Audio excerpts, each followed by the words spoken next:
Good morning, students. Good morning to all. And last day we have studied about the advantages of a company. So today just we will remind about the advantages of company and we will go to the next concept. Okay. So advantages of a company. So last day also we have studied the advantages of a company and I give the same portions to as your study portions now. So what are the advantages of a company mean? First one is large capital.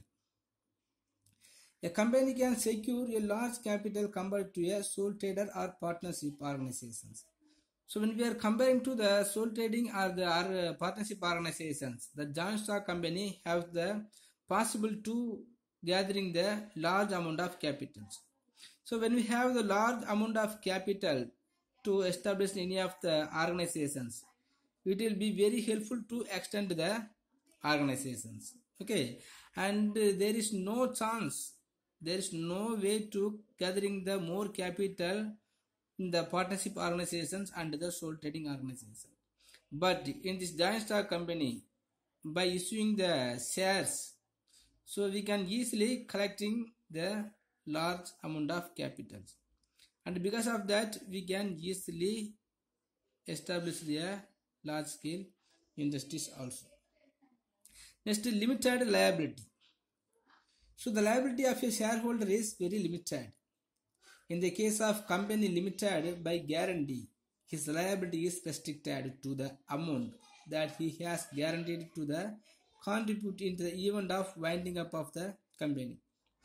When the company is going to winding up, so all the partners has the limited liability only. So on the basis of the shares and the guarantee, or the amount of shares and the guarantee only, so the members of the shareholders of the company will have the liabilities. Okay, so many or all the shareholders and the members are no need to taking the more effort to give back the money to the any of the problem. Next, transferability of the shares. So already we know, so the transferability of the share is very easy way. So normally the poor peoples also can have the rights and the chance and the possibilities to purchasing the shares, and if the peoples doesn't have the ability to continually keep on the shares in her hand, so they can easily transferring from one person to another one of the persons. So normally whenever the company is going to issue their shares, so all the people will get the interest to purchasing the shares, but in the same time, so all the persons doesn't have the capacity to keep continuing to having the shares in her hand. But by the chance of transferring the shares from one hand to another one of the hands, so every persons can easily transfer. Next, perpetual succession. So perpetual succession means the continuity of the existence of company. So the company existence will be continued throughout the year and in course of time. But normally joint stock is normally in the partnership organization or the sole trading organizations. If any of the persons or if owner of the company is died or if any of the problem is coming, so that automatically the partnership organizations will come to an end. But in this joint stock company, so many of the members can come and go, but the existence of companies always will be static. So this ensures continuity in corporate operations and the company can undertake long-term investment. So if you want to purchasing the shares without having any of the fearness, we can borrow and we can easily undertaking all the business operations in the future also. Next, promotion of saving and investment habit. So the joint stock company is always providing some of the opportunity or creating the mentality to saving the money among the peoples, because normally poor peoples also can have the rights and the power to purchasing any of the shares issued by the joint stock companies. Even one share also can buy from the giant stock companies. Okay, so because of that, if any of the poor peoples also want to purchase any of the shares, it is very useful and very easy way. So on the other hand, the peoples also want to get the interest to make the investment on the shares. And next, risk bearing capacity. So because of limited liability only is there in the giant stock companies. So all the members, all the shareholders also can get the risk bearing capacity. The loss of company is distributed over a large number of shareholders. So each shareholders bears a very little amount of loss only.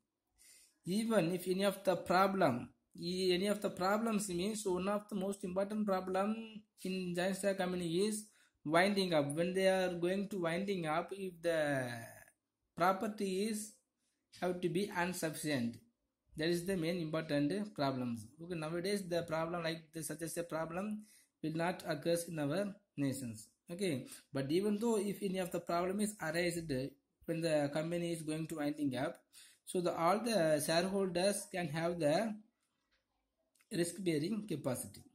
Next, economies of large scale operations. So when they have the power to gathering the large amount of capitals, so that organizations must be taking the large scale operations. Next, the economic development.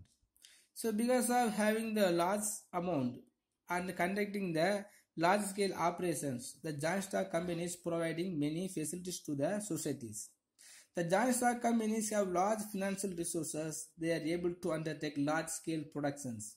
So when they are going to take the large scale productions, so the supply always will be increased.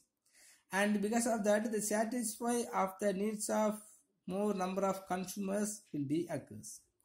Next, create large scale employment opportunities. So all the unemployment persons will going to get the employment when we are conducting the large scale operations. So beyond the giant stock companies only it will be happens.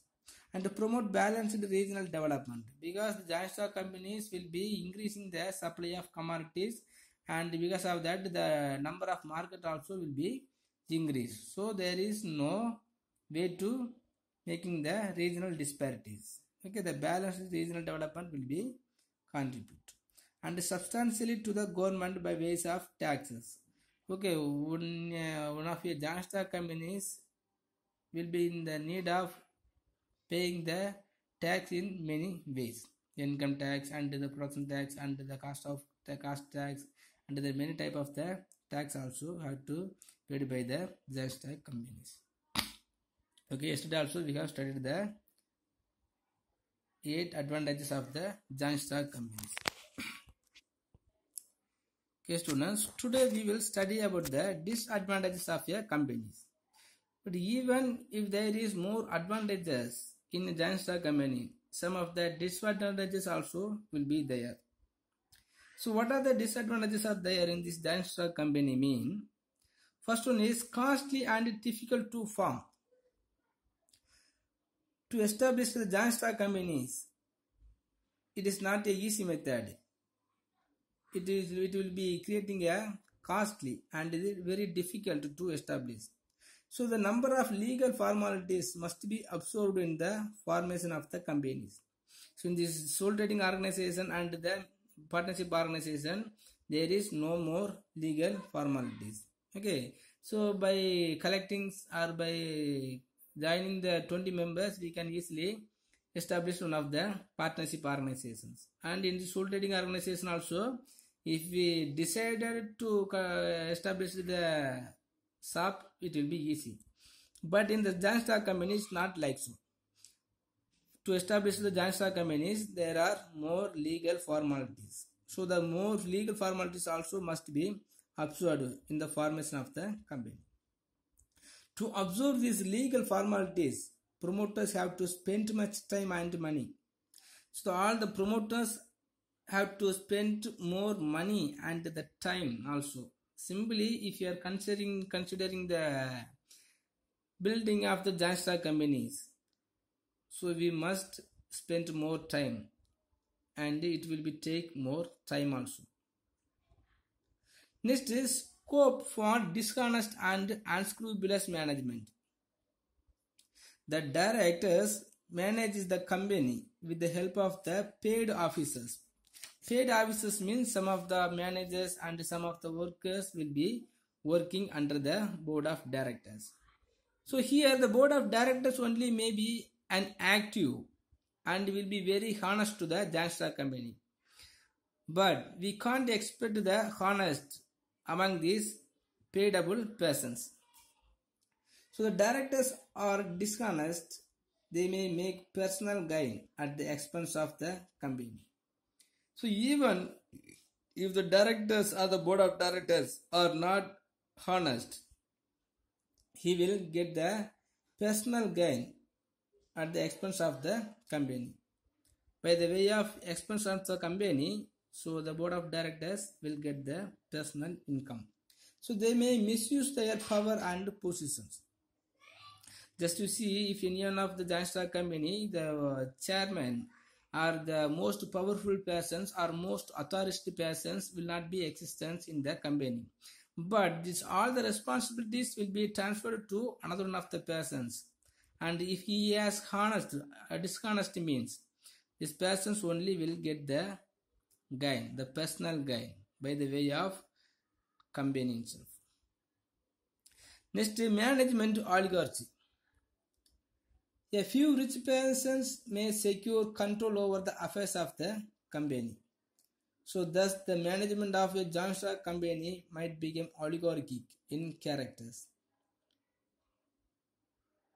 So oligarchic means the small group of people having the controls. Just if you see the joint stock company, we can see many problems.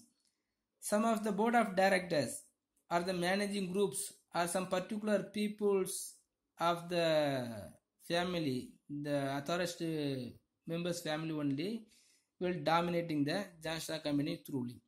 But even though if there is more honest persons and more skillful persons are there, because of their fraudulent activities, it will be affect the joint stock company truly. Next is speculations. A few individuals may corner the shares to gain control over the company. So normally on the basis of the value of company, the value of shares also will be increased. But in the same time, some of the peoples will have the control to issuing and purchasing the shares.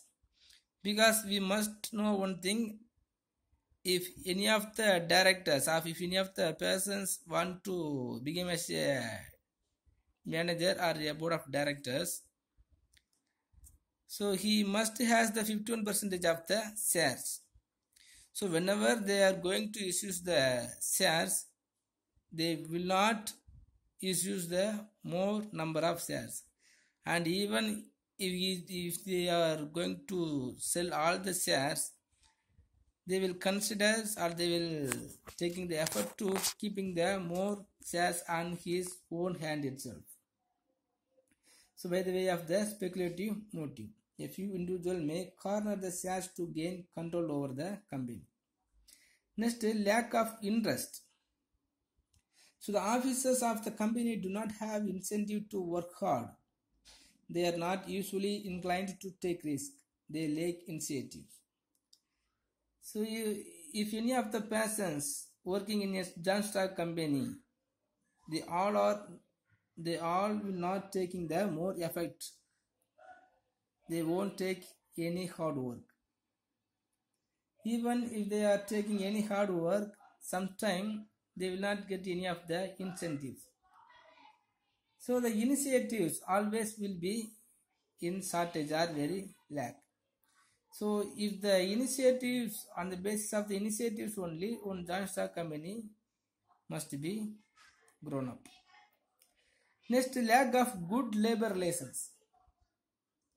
In sole trading business, personal supervision is possible, but in company form of organization, there is lack of personal contact between owners and workers, because some of the steps of or the basis of the managers and the board of directors also is there.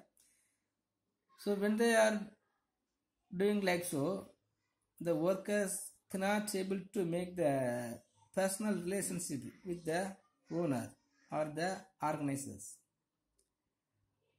So the contact between owners and workers, as well as the workers and the consumers also, will not be as possible. As a result, there is a scope for more industrial disputes in a company form of organizations. If any of the industrial disputes arise among the workers, the joint stock companies will face the failure. Right? So even though if there is more advantages, some of the disadvantages also there. First one is costly and difficult to form. Okay, to establish the joint stock company is difficult. Next is scope for dishonest and unscrupulous management. The joint stock companies always creating the dishonest and unscrupulous management, because of more money and more profit is going and coming from a personal way out of the joint stock company. Next, management oligarchy. Okay, there are some few group of peoples will have the power to control over the management. Next, speculations. Speculations means, so the companies always may have the corner the shares to gain the control over the company. Next, lack of interest. The workers and the board of directors also will not get any interest to maintaining and improve the joint stock company. Next, high taxation also is there. Joint stock companies have to pay tax all higher rates compared to other forms of organizations. So because of the joint stock company, the government may have the profit through the tax, but the taxation will be affect the joint stock companies, because the overburden to tax is one of the disadvantages of the joint stock company. Okay students, next you will study the types of companies. So types of companies mean in the joint stock company itself. So different types of the companies are there. So the classifications of companies. So the companies are classified on the basis of incorporations and on the basis of membership. So on the basis of members' liabilities, on the basis of control, and on the basis of nationality, we can classify the companies as the different types. So first we will study the classification of a companies on the basis of incorporations, the method of corporate or the method of formations. So we can classify the companies. So first one of the company is chartered company. The chartered companies are established by the king or queen of a country. So before the freedom of India, some of the kings and the queens might have been ruled our nations, and till some of the nations is governed by the kings and queen only. Suppose in a situation if the kings and queens are providing the power to start any of the company, that is called chartered companies. The powers and privileges of chartered company are specified in the charter. Charter means, for simple just to think, it's one of the document. In Tamil we will say the Patayam, but in one of the charter. Okay, so every power and the privileges of chartered companies are specified in the charter. So power to cancel the charter is vested with the king and queen. Suppose if joint stock company want to bring the cancelled, the power of king and queen only can able. For example, East Indian Company, Banks of England, Hudson Bay Company. So the Companies Act does not apply the term. Such companies cannot be started in India also. Okay, if any of the all the company's rules are specified in a charter and the king or the queen is provided the rights to conducting the companies, that is called chartered company. Next, statutory companies. Some of the companies are established by a special act made in Parliament or State Assembly. For example, Food Corporation of India, Life Insurance of Policy, and GIC, Reserve Bank of India, SBI, IDBI, Railways, Electricity. So these companies are also called as statutory companies. So if a nations are being in need of establishing any of the companies for the purpose of providing the special facilities or special services to the public, so one of the act will be made in a parliament or the state assembly. So constitution of company is specified in the memorandum of associations. So all the rules relating to day-to-day management of statutory companies are specified in the articles of associations. We will study later about the memorandum of associations and the articles of associations. So audit of statutory company is conducted by the Controller and Auditor General of India. So this type of the statutory company will be created by the act. It's a special act. The special act is enacted in the parliament or a state legislative assemblies. If any of the company is having the need of established in the state assembly will be enacted, and it in the central, so the parliament have to be enacted. Next, associations not for profit. So according to section 25, the central government may by license grant that an association may be registered as a company with a limited liability without using the words limited or private limited as part of its name. The license will be granted only in the case of association not profit. In other words, the central government will grant the license only if it's satisfied that the association about to be formed as a limited company aims at the promotion of sports, commerce, arts and science, religion, charity or any other useful objects.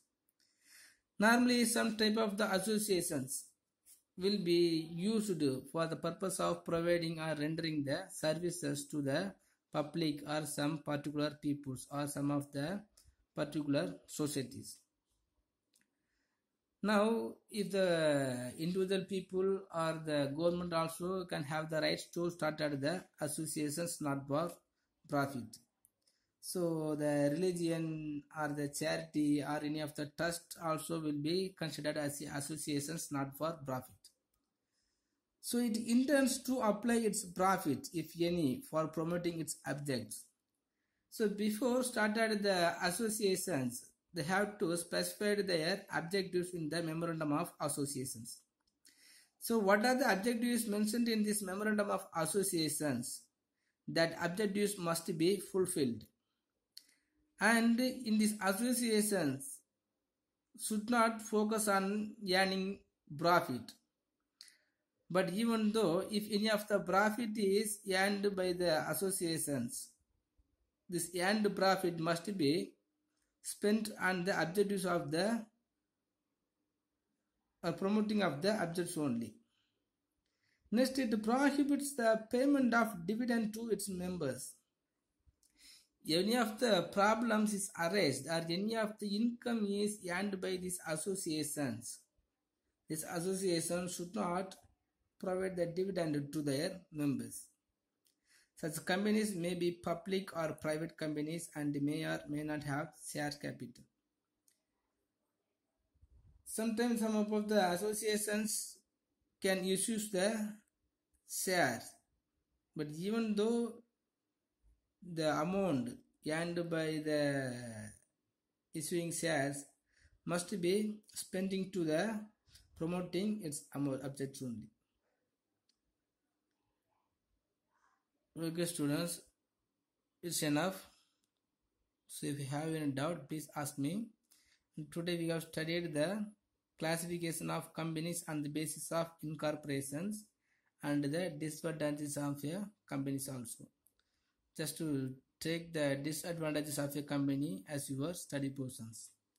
So here if you have any doubt, please ask me. Thank you.